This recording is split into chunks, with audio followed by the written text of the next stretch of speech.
Hello and welcome to our handy home. So today I decided to mix it up. We're getting into gardening, so I figured today I'll show you how to make a cattle panel tunnel. So what I did first is got 8 T-posts. We didn't like the green and white, so Mandy's over there spraying them with some black spray paint. She's using the Cryon Fusion. It's just what we had laying around. We had no preference. So we're painting them black so they all look nice. So I figured I'll show you what kind of supplies we're using. I have rubber gloves, so that way it's easier to handle the cattle panels. You're going to want some thick, heavy zip ties. You only need a couple, but these are super handy to have around. And then also you're going to need some T-post fastening clips. I'll have all the links in the description for this stuff. And yeah, that basically covers that. Oh, and a tape measure. You'll need a tape measure.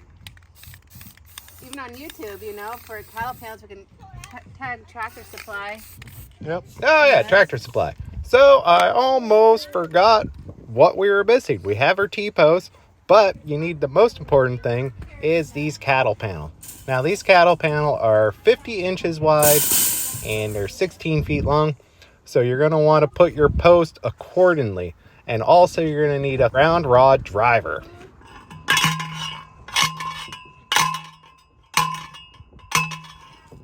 The ground rod driver is pretty easy to use and it helps keep everything straight, but it can be tiring on the arms. So after we got all the posts set to the same height, because we set them to the same height, because we plan on wrapping this in plastic, you're definitely going to want 2 people to move these around. And setting the post distance is up to you. We spaced our post 72 inches apart, and then that gives a 6-foot person the perfect height to walk through there.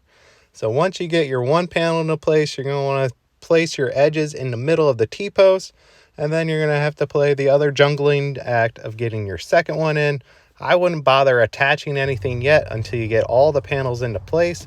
And the good thing about the cattle panel is they pressure fit themselves in there once you have your T-post set. So getting the cage set up is the quickest and easiest part. It's just walking them in. And then, of course, we got to test out our tunnel. Hey.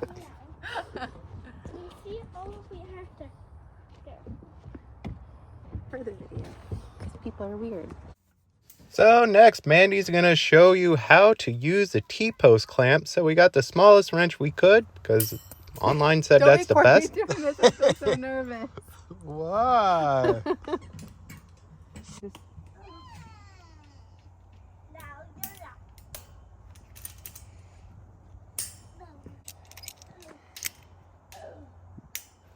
Now this process can be tiring.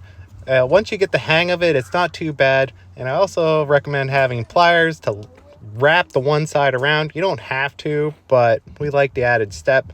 So I'm just going to try to walk this through slowly. So what I found out works best for me is get your one side clipped, and then you take your wrench, and your goal is to get it over. Now this, some people could do it in one swipe, but I was having issues with it. But once I got it past that edge, I found if I just pushed it up with my thumb, it locked it into place, and it is nice and secure. But I just like the added comfort of wrapping it around to make sure it's not going to come off, and then give it another little extra squeeze with the vice grips. Oh yeah. It's just so satisfying. Anyway, so that's what it looks like once they're clamped and then on tight, and then everything's nice and sturdy. So this is where I like to use the big wide zip ties. So these cages, they will flex side to side. So I find it's more structure for your tunnel. So what I used is the extra wide zip ties, and then I just did them about every other section. And then once I got them in, I got them all clipped off. And you want to make sure to have all the long ends on the inside. So that way, whenever you clip them off, you have the nice smooth side on the other side. That way, if you plan on wrapping it in plastic, none of those are going to penetrate the plastic. Then you got a tunnel. So then we did 4-foot wide beds. I think we have it set on 18 inches on the inside. So we got the one bed done. And then this is 3 months later. We finally got all the mulch down. And then we did a temporary fence around the garden itself. That way we can keep all the animals out. We plan on fencing off all the other stuff later. But as you can see, it's working out good. So we have a great start to the summer, and I can't wait to see it wrap around. And then I also have some other plants over here.